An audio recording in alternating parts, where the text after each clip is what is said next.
Hello friends, মিঠুর পাকশালে আপনাদের সবাইকে স্বাগত। আজ আমি অল্প মুগ ডাল দিয়ে ভীষণই টেস্টি একটা রেসিপি আপনাদের সাথে শেয়ার করছি। এই জন্য এখানে 1/4 কাপ পরিমাণে মুগ ডাল আমি 1 ঘন্টা আগে ভিজিয়ে রেখেছিলাম। ডালটা ভালো মতো ভিজে গেছে। এরপর ডালটা ধুয়ে পরিষ্কার করে একটা স্ট্রেনারে করে রেখে দিয়েছিলাম। এরপর এই ডালটা একটা মিক্সিং জারের মধ্যে নিয়ে নিচ্ছি। তারপর এখানে কিছুটা জল দিয়ে এটাকে খুব ভালো করে মিহি করে পেস্ট তৈরি করে নেব।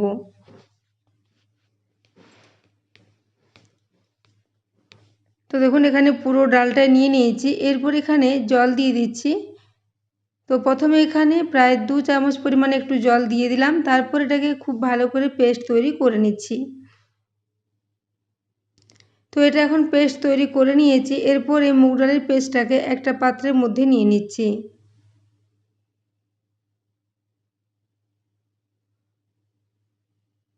তো পুরো মুগ ডালের পেস্টটা নিয়ে নিয়েছি। এরপর মিক্সি জারটা ধুয়ে আবার 2 চামচ মতো জল এখানে দিয়ে দিয়েছি। এরপর এখানে দিয়ে দিচ্ছি 1/2 কাপ পরিমাণে সুজি। সুজিটা দিয়ে এই মুগ ডালের মিশ্রণের সাথে খুব ভালো করে একটু মিশিয়ে নেব।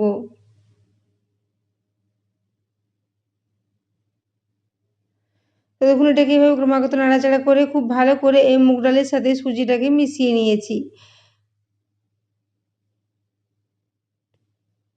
এইভাবে এটাকে খুব ভালো করে মেশানো হয়ে গেলে এটাকে 10 মিনিটের জন্য একটু ঢাকা দিয়ে রেস্টে রেখে দিচ্ছি। এদিকে আমি গ্যাসে একটা ফ্রাই প্যান বসিয়ে দিয়েছিলাম, তাতে 2 চা চামচ পরিমাণে সরষের তেল গরম হওয়ার জন্য রেখে দিয়েছিলাম। তেলটা এখন খুব ভালো মতো গরম হয়ে গেছে। এরপর এখানে প্রায় 1/2 চা চামচ পরিমাণে নিয়ে নিয়েছি কালো জিরে। কালো জিরেটা দিয়ে তেলের মধ্যে খুব ভালো করে একটু মিশিয়ে নিচ্ছি।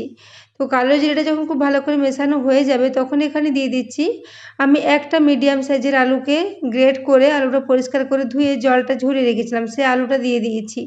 এরপরে আলুটাকে এই তেলের মধ্যে দিয়ে একটু ভেজে নিচ্ছি। প্রথমে আলুটাকে একটু 2 মিনিটের জন্য একটু ভেজে নেব এই তেলের মধ্যে দিয়ে।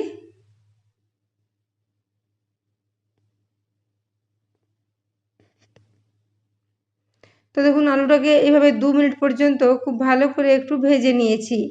এরপরে আলুটা যখন ভাজা হয়ে আসবে তখন এখানে দিয়ে দেবো আমি টমেটো।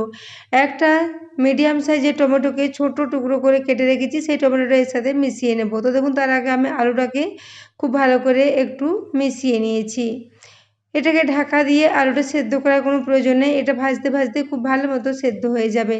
তো দেখুন এদিকে আমি একটা মিডিয়াম সাইজের টমেটোকে এখানে নিয়ে নিলাম। টমেটোটা দিয়ে এই আলুর সাথে মিশিয়ে নেব এবং এটাকেও 2 মিনিটের জন্য একটু প্রথমে ভেজে নেব। তো বন্ধুরা আজকের রেসিপিটা ভীষণই টেস্টি একটা রেসিপিটি যদি ভালো লেগে থাকে তাহলে অবশ্যই চ্যানেলটি সাবস্ক্রাইব করে আমার পাশে থাকবেন এবং পাশে থাকা বেল আইকনটি অবশ্যই প্রেস করে রাখবেন, তাহলে আমি যে কোনো নোটিফিকেশন ছাড়ি না কেন তো সবার আগে আপনার কাছে পৌঁছে যাবে। দেখুন এটাকে একটু খুব ভালো করে এরপর মিশিয়ে নিলাম। এরপর এখানে দিয়ে দিচ্ছি স্বাদ মতো একটু লবণ।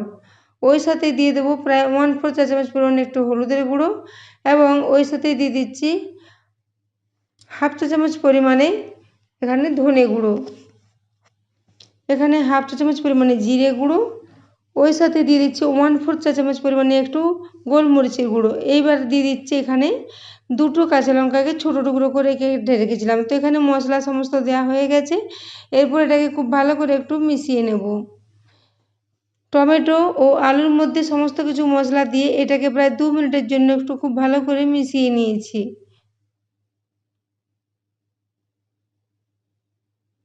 তো দেখুন সব কিছু এখন খুব ভালো করে মেশানো হয়ে গেছে।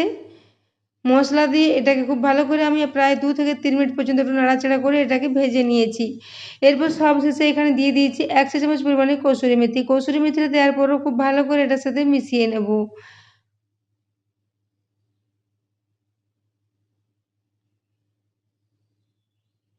তো দেখুন কসুরি মেথিটা দেওয়ার পরেও খুব ভালো করে এটাকে প্রায় 1 থেকে 1.5 মিনিটের জন্য একটু নাড়াচাড়া করে সব কিছুর সাথে মিশিয়ে নিয়েছি। এটা এখন একদমই রেডি, এটাকে সাইডে রেখে দিলাম ঠান্ডা হওয়ার জন্য। এদিকে সুজি ও মুগ ডালের মিশ্রণটাকে দেখে নিচ্ছি। এটাকে এখন 10 মিনিট পর ঢাকাটা খুলে নিয়েছি। এখন মিশ্রণটা অনেকটাই ঘন হয়ে গেছে। এরপর এখানে ওই যে টমেটো ও আলুর মিশ্রণটা এর মধ্যে দিয়ে দিলাম। তো পুরোটা দেওয়া হয়ে গেলে এর সাথে খুব ভালো করে এটাকে মিশিয়ে নেব। তো দেখুন এটাকে চামচে করে খুব ভালো করে এর সাথে মিশিয়ে নিচ্ছি। তো বন্ধুরা আজকের রেসিপিটা যদি ভালো লেগে থাকে তাহলে অবশ্যই বন্ধুদের সাথে একটু শেয়ারও করে দেবেন এবং রেসিপি ভালো লাগলে একটা লাইক করতে ভুলবেন না। তো দেখুন সব কিছু চামচে করে এর সাথে মিশিয়ে নিচ্ছি। মিশ্রণটা খুবই ঘন আছে, এরকমই একটা ঘন ব্যাটার আমাদের রেডি করতে হবে। মিশ্রণটা একদমই পাতলা করলে চলবে না। তো দেখুন এভাবে এটাকে এভাবে রেডি করে নিয়েছি।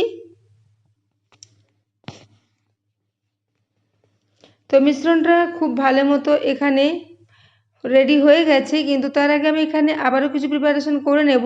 তো সেই জন্য এখানে একটা মিক্সির জার নিয়ে নিয়েছি, ওই সাথে প্রায় 1/4 কাপ পরিমাণে নিয়ে নিচ্ছি চিড়ে।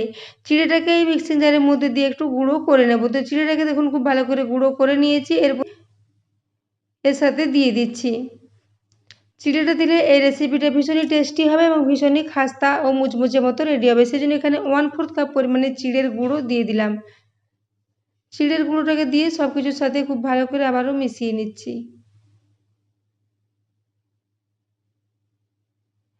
তো দেখুন এটা দিয়ে খুব ভালো করে এর সাথে মিশিয়ে নিয়েছি। এটা এখন প্রায় রেডি হয়ে এসেছে, কিন্তু তার আগে আমি এখানে মিশ্রণটার সাথে একটু লবণ দিয়ে দেবো, যেহেতু লবণটা সবজিটা ভাজার সময় দিয়েছিলাম। এই মুগ ডাল ও সুজির মিশ্রণের মধ্যে লবণটা দেওয়া হয়নি, সেজন্য এটা খুব ভালো করে মেশানো যখন হয়ে যাবে তখন এখানে আবার একটু লবণ দিয়ে এটার সাথে মিশিয়ে নেব। তো দেখুন এই জন্য এটা খুব ভালো করে এখন মিক্স করে এটাকে রেডি করে নিয়েছি। এরপর এখানে খুবই অল্প পরিমাণে লবণ দিচ্ছি, প্রায় 1/4 টিস্পুন পরিমাণে একটু লবণ দিয়েছি। ওই সাথে 1/4 চা চামচ পরিমাণে এখানে দিয়ে দিলাম একটু বেকিং সোডা। বেকিং সোডা দিলে এই রেসিপিটা ভীষণই স্পঞ্জি ও জালিদার মতো রেডি হয়ে যাবে।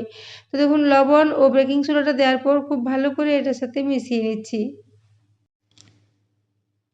তো এটা এখন খুব ভালো করে মেশানো হয়ে গেছে।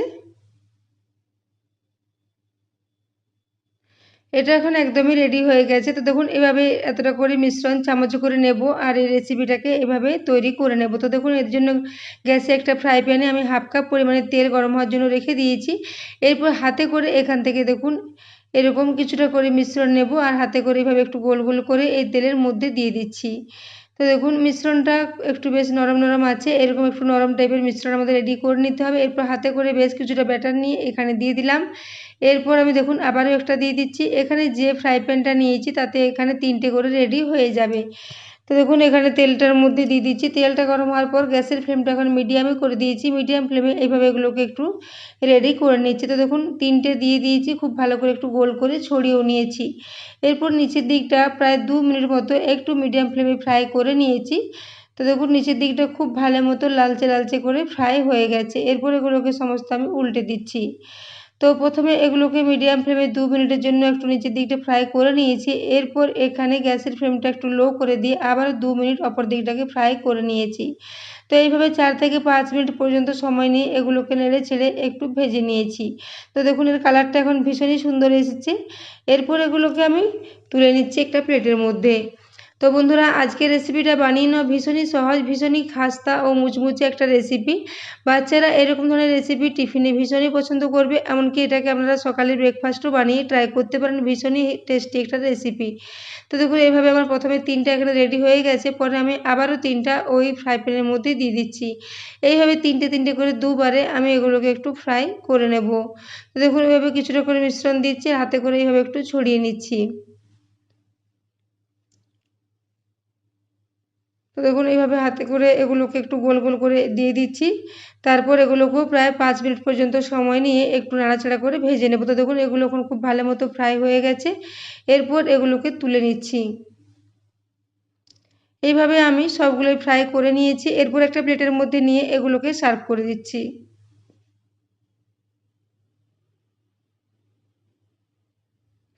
তো দেখুন এখানে সবগুলো ফ্রাই হয়ে গেছে। এরপর এগুলোকে প্লেটের মধ্যে নিয়ে সার্ভ করে দিয়েছি। তো দেখুন এগুলো ভীষণই খাস্তা ও মুচমুচে মতো রেডি হয়েছে। এর একটা আওয়াজটা আপনাদের দেখিয়ে দিচ্ছি। আওয়াজটা শুনে আপনারা বুঝতে পারবেন এগুলো কতটা খাস্তা ও মুচমুচে মতো রেডি হয়েছে। ভীষণই মুচমুচে একটা রেসিপি। তো বন্ধুরা আজকের রেসিপিটা অবশ্যই বাড়িতে একবার ট্রাই করবেন এবং কেমন লেগেছে কমেন্ট করে জানাতে ভুলবেন না। তো দেখুন এরপর একটা ভেঙে দেখিয়ে দিচ্ছি। ভিতরটা ভীষণই জালিদার ও স্পঞ্জি মতো রেডি হয়েছে এবং উপরটা ভীষণই খাস্তা ও মুচমুচে। তো বন্ধুরা আজকের রেসিপিটা এতক্ষণ পর্যন্ত দেখার জন্য আপনাদের অশেষ ধন্যবাদ। আবারও চলে আসবো নিত্য নতুন কোনো ভিডিও নিয়ে। ততক্ষণের জন্য সবাই সুস্থ থাকবেন, ভালো থাকবেন।